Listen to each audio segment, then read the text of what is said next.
Ya, salam sahabat gembira, kembali lagi dengan di channel saya Gerlonito Sari, yang dimana saya masih akan membahas mata kuliah saya, yaitu administrasi gereja baru teman-teman.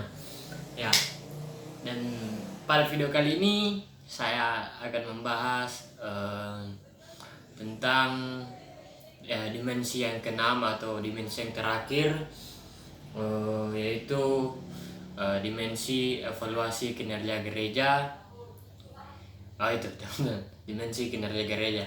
Ya, langsung saja teman-teman, tidak usah berlama-lama. Siapa yang definisi dari evaluasi itu adalah merupakan saduran dari bahasa Inggris, yaitu evaluation, yang diartikan sebagai penafsiran atau penilaian teman-teman. Nah, ada sang ahli Nur Kencana tahun 1983 menyatakan bahwa evaluasi adalah kegiatan yang dilakukan berkenan dengan proses untuk menentukan nilai dari suatu hal teman-teman.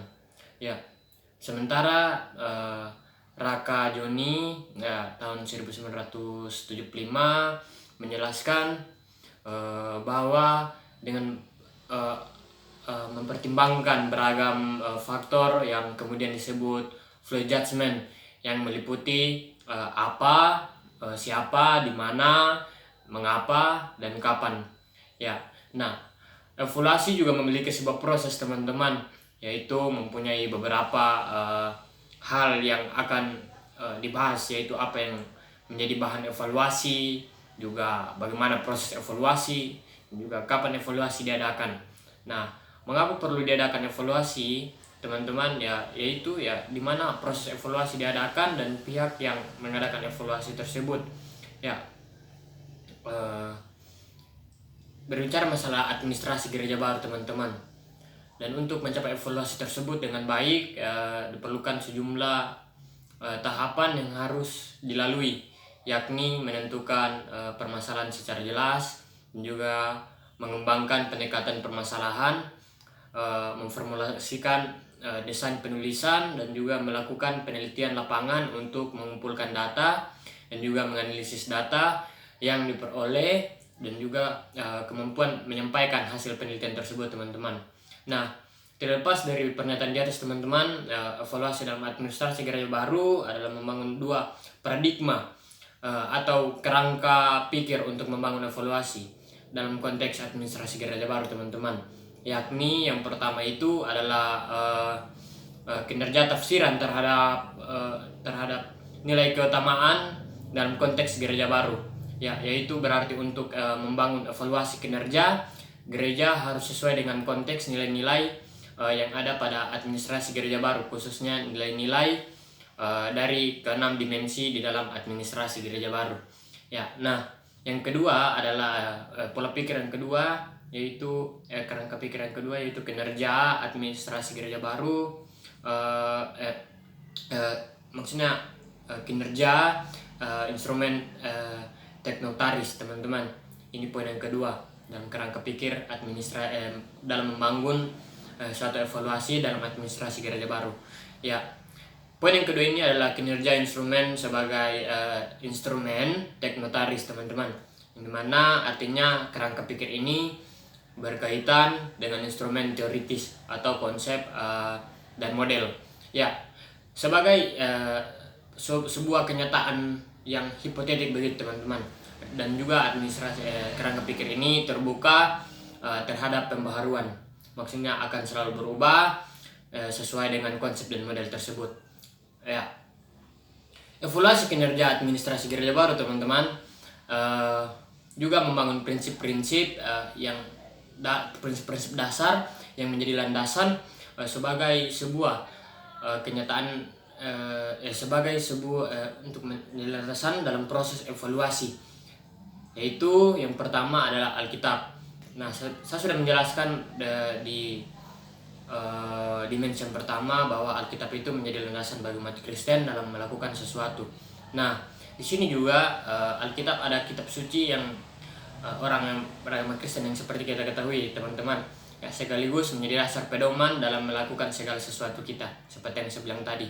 Ya, dan juga kita dapat menghayati perbuatan dan perkataan Tuhan dalam kehidupan kita, dan kita mewujudkan dalam perbuatan dan perkataan kita.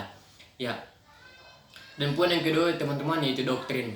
Sama halnya saya sudah menjelaskan dimensi yang pertama yaitu mengenai doktrin, yang dimana di sini kenapa landasan prinsip administrasi gereja baru dan mengevaluasi yaitu doktrin, yang dimana dalam proses mengevaluasi itu suatu bahan kita harus membandingkan dengan doktrin-doktrin atau pengajaran yang sesuai dengan konsep-konsep dasar kekristenan, seperti yang saya jelaskan dalam dimensi pertama itu dalam poin doktrin.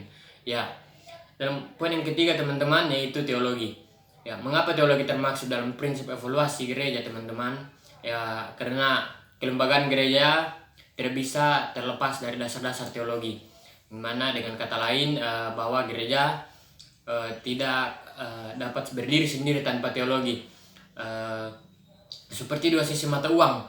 Ini juga saya sudah menjelaskan di dimensi yang pertama sebelumnya, dimana gereja dan teologi itu seperti dua sisi mata uang, yang mana gereja memiliki tujuan sebagai untuk memuliakan Allah, sedangkan teologi merupakan ilmu yang mempelajari tentang Allah.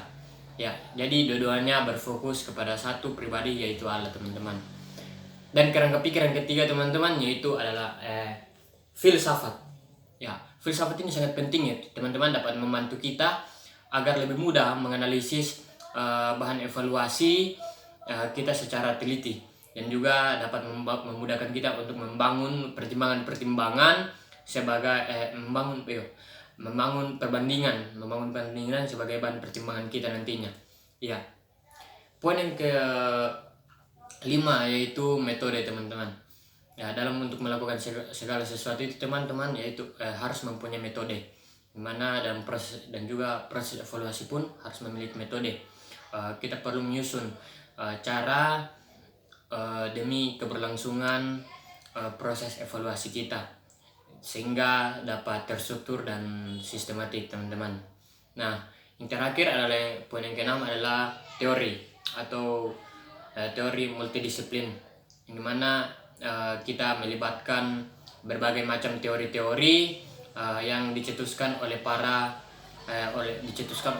ahli sebagai landasan kita untuk proses evaluasi.